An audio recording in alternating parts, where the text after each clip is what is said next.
Ketua Yayasan Siwalima Anggur, yang saya hormati para pastor, suster yang sempat hadir, yang saya hormati teman-teman pejabat eselon 4 cabang dinas pendidikan Malinga dan Pengurus Kabupaten Maluku Tenggara, yang saya hormati para pengawas SMA SMK Kabupaten Maluku Tenggara, yang saya hormati Bapak Ibu Kepala Sekolah SMA SMK yang sempat hadir, yang saya hormati para alumni, pengurus yayasan, Bapak Ibu guru pegawai SMK Siwalima Santo Yosef Langgur, teman-teman staf cabang dinas, termasuk simpatisan Bapak Ibu guru dalam lingkup persekolahan Katolik Kabupaten Maluku Tenggara yang sempat hadir, dan teristimewa para peserta didik SMK Siwalima Santo Yosef Langgur yang saya cintai dan saya banggakan. Mohon maaf khusus kepada Bapak berdua yang saya hormati, Pak Tri, hari ini sudah jadi mantan kepala SMK Siwalima Santo Yosef Langgur, dan Pak James Namsa sebagai kepala SMK Siwalima Santo Yosef Langgur yang baru.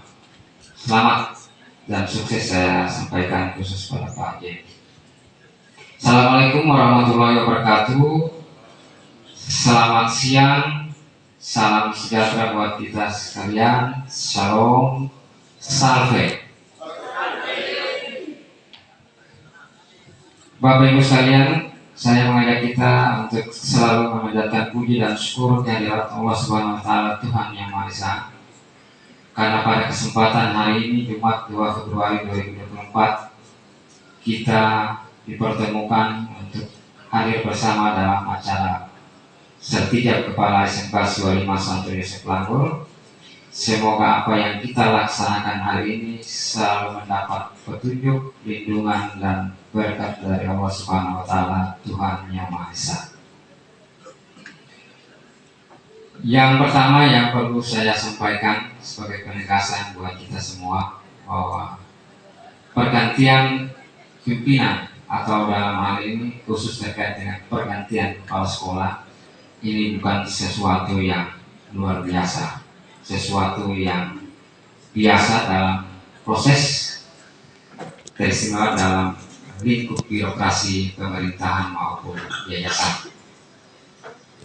Apakah itu terkait dengan batas usia ataupun batas minimal periode jabatan, ataupun ada hal-hal lain yang dianggap perlu untuk dilaksanakan pergantian hanya dalam bentuk penyegaran,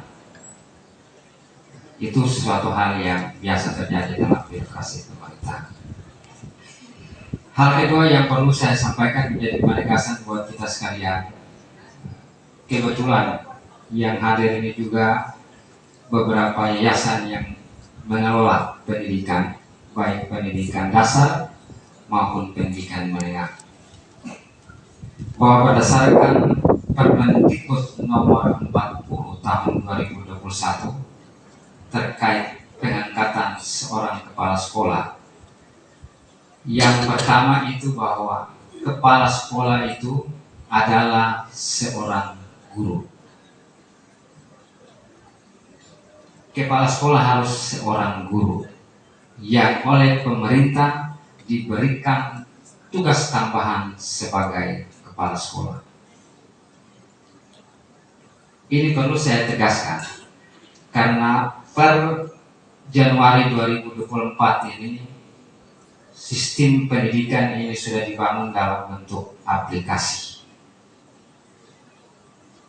yang dalam lingkup sekolah itu dikenal dengan platform Merdeka Belajar atau PMM. Wajib kepala sekolah dan guru berproses di situ. Kalau bukan kepala sekolah, maka dia tidak bisa masuk di PMM. Dan itu akan mempengaruhi proses pengelolaan sekolah yang pada akhirnya menghasilkan satu penilaian kolektif dari satuan pendidikan, itu akan bernilai paling di bawah baik berdasarkan hasil penilaian dari pemerintah. Jadi tadi poinnya tadi itu harus seorang guru. Yang kedua, bahwa dalam pengangkatan kepala sekolah itu ada memiliki beberapa kriteria. Kriteria yang umum, yang pertama itu jika dia ASN harus punya pangkat minimal penata tingkat 1-3B. Jika ASN, kalau bukan ASN berarti tidak perlu pangkat tadi. Yang kedua, kepala sekolah itu harus seorang guru sertifikasi. Ini dasar hukumnya tadi, Permendikbud nomor 40 tahun 2021. Harus bersertifikasi guru profesional. Yang ketiga, seorang kepala sekolah itu harus memiliki sertifikat guru penggerak atau sudah memiliki sertifikat sebagai calon kepala sekolah. Poin tambahannya adalah yang bersangkutan punya pengalaman terkait dengan pengelolaan pendidikan akademik itu minimal 2 tahun. Berarti dia berproses sebagai seorang guru baik ASN maupun non ASN minimal 2 tahun.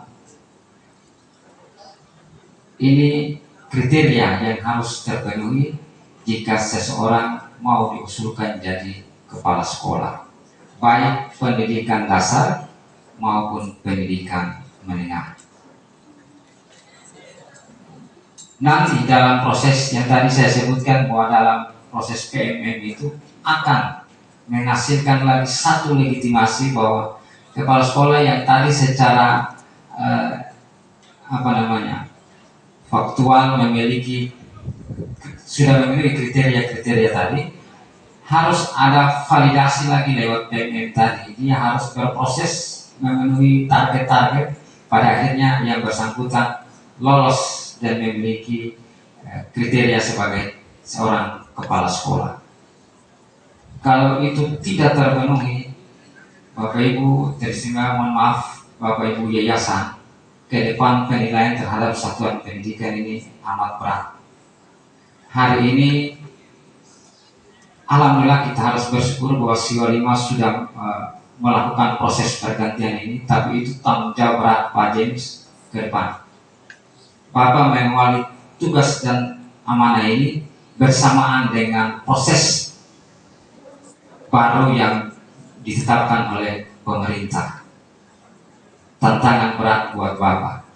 Tetapi saya yakin sebagai seorang kepala sekolah yang berdasarkan Permendiknas dulu yang sudah diperbarui dan Permendikbud, Bapak sudah punya 5 kompetensi dasar sebagai seorang kepala sekolah. Kompetensi dasar sebagai kepala sekolah itu tadi saya sampaikan ada 5. Yang pertama, kompetensi kepribadian. Sebagai seorang guru sudah pasti sampai dengan saat ini kami menilai bahwa Bapak punya pribadi yang baik, sudah layak untuk menjadi seorang kepala sekolah. Yang kedua, seorang kepala sekolah itu harus memiliki kompetensi manajerial. Manajerial ini yang sekarang berdasarkan kurikulum merdeka itu dituntut. Seorang kepala sekolah harus menjadi pemimpin pembelajaran di satuan pendidikan. Pemimpin pembelajaran itu bukan hanya urus proses belajar, tetapi mulai dari perencanaan pendidikan, itu harus kepala sekolah punya. Bagaimana menyusun visi misi pendidikan di satuan pendidikan ini, bagaimana merencanakan proses pembangunan pendidikan yang ada di satuan pendidikan ini, bagaimana merencanakan proses pengelolaan keuangan di satuan pendidikan ini.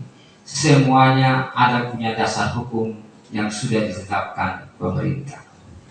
Tinggal bagaimana sebagai seorang kepala sekolah yang tadi saya sebut dengan kompetensi manajerial itu bisa Bapak laksanakan dengan baik dan dapat dipertanggungjawabkan dengan baik. Kompetensi berikut yang harus dimiliki oleh seorang kepala sekolah adalah kompetensi kewirausahaan. Ini juga salah satu kompetensi yang dituntut berdasarkan kurikulum Merdeka yang harus menjadi keunggulan seorang kepala sekolah dalam melaksanakan tugas tambahan sebagai kepala sekolah di semua satuan pendidikan. Kepala sekolah tidak harus setiap saat duduk di kursi untuk memantau proses, tetapi kepala sekolah harus mampu keluar dari kursinya untuk membangun pendidikan juga dari luar. Yang tadi Pak Ketua sampaikan bahwa Pak Tri punya salah satu keunggulan sudah membangun jaringan komunikasi hampir di seluruh Nusantara. Itu salah satu yang dituntut. Membangun jaringan sehingga sekolah ini mudah dikenal. Ketemu kemana-mana, anak-anak mau ditempatkan PKL Prakarim di mana-mana, semua sudah terbangun. Tinggal Bapak melaksanakan ini, menjaga jaringan ini tetap harus baik, dan bila perlu ada peningkatan kontrak kerja antara satuan pendidikan dengan semua IDUKA yang sudah dibangun sebelumnya oleh mantan kepala sekolah. Kompetensi keempat yang harus dimiliki oleh seorang kepala sekolah adalah kompetensi supervisi. Pengawas sekolah tidak lagi masuk melihat dan memantau proses di dalam sekolah. Pengawas hanya memantau satuan pendidikan dari luar. Jika satuan pendidikan memerlukan pengawas untuk masuk pendampingan di dalam proses, itu berdasarkan permintaan guru dan kepala sekolah, bukan atas keinginan pengawas. Jadi ada perbedaan itu antara pengawas yang dulu dengan pengawas kurikulum Merdeka. Nah, ini semua dibebankan kembali jadi tugas kepala sekolah untuk melaksanakan tugas supervisi, baik supervisi manajerial maupun supervisi klinis. Yang berikut yang terakhir dari kompetensi kepala sekolah adalah kompetensi sosial. Salah satu tadi yang sudah saya sampaikan, saya jelaskan tadi bahwa hubungan kerjasama dengan semua stakeholder, teristimewa hubungan kerjasama dengan orang tua komite yang ikut berperan membangun satuan pendidikan ini harus dijaga dengan baik. Pastikan dan yakinkan semua orang tua dan komite bahwa sekolah ini adalah milik kita semua, bukan hanya dari milik yayasan, sehingga semua orang merasa memiliki, bertanggung jawab, dan ikut membangun satuan pendidikan ini ke depan sesuai dengan visi misi yayasan maupun sesuai visi misi sebagai seorang kepala sekolah dalam membangun dan mengembangkan satuan pendidikan ini.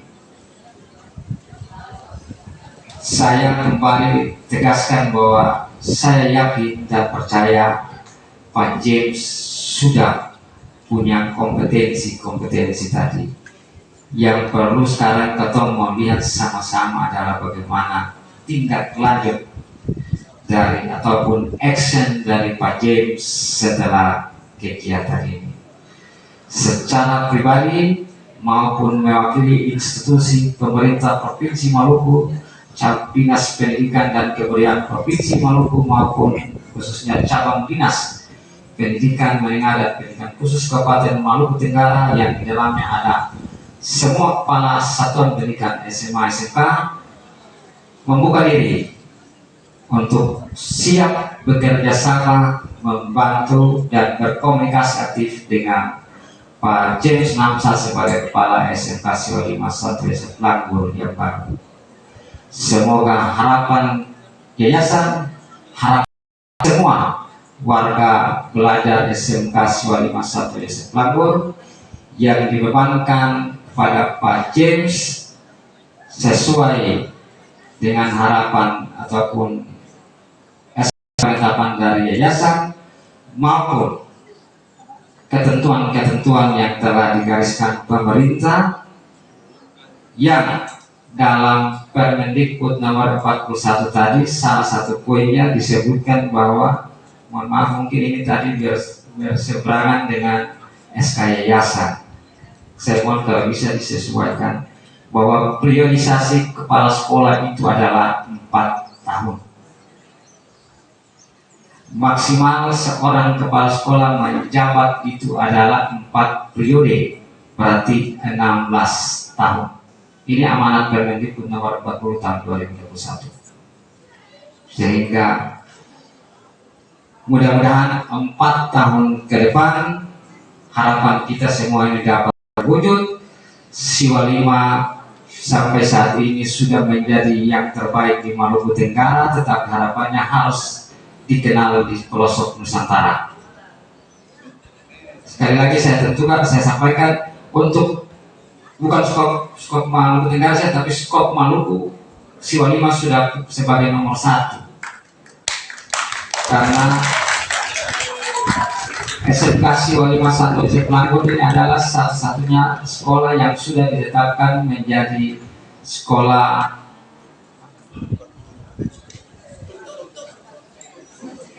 untuk proses guru sebagai asesor. Itu baru ada di Maluku ini, baru SMK Siwa 51 SF Langgur. Yang perlu ketemu lihat ini yang dulu yang orang kenal STM Langgur yang membahana sampai ke Jawa itu, ini yang dalam beberapa tahun memang agak menurun terima dari proses peserta didiknya. Orang kenal dulu STM Langgur itu karena keunggulan peserta didiknya sampai ke pusat. Ini yang dari beban amanah yang besar buat Pak James untuk kembali menunjukkan jati diri STM Langgur di masa-masa yang lalu untuk lebih dikenal di seluruh pelosok Nusantara. Akhirnya atas nama pemerintah Provinsi Maluku, Dinas Pendidikan dan Kebudayaan dan cabang Dinas Kabupaten Maluku Tenggara menyampaikan terima kasih dan penghargaan yang tulus kepada Patri yang telah mengabdi kurang lebih 2 periode sebagai Kepala SMK Siwa 51 Yosef Langgur. Tidak ada yang dapat kami berikan selain doa kepada Patri, semoga tetap panjang umur, sehat selalu, dapat mengembangkan diri secara pribadi maupun membantu satuan pendidikan ini ke depan sesuai harapan kita semua. Mohon maaf jika dalam proses kebersamaan kita dalam kurang lebih 4 tahun ini ada yang salah, baik lisan maupun tindakan dari kami semua. Kami harap Patri dapat memaafkan kami semua sehingga ke depan hubungan sosial kemasyarakatan, hubungan kerja kita tetap terjaga dengan baik. Yang berikut, yang terakhir, selamat dan sukses kepada Pak Namsa. Selamat bergabung dengan cabang Dinas Pendidikan Menengah dan Pendidikan Khusus Kabupaten Maluku Tenggara, K3SK Kabupaten Maluku Tenggara. Semoga lewat kepemimpinan Pak Namsa, SMK Siwa 5 ke depan lebih hebat dan lebih unggul lagi. Terima kasih atas perhatian, mohon maaf atas segala kekurangan.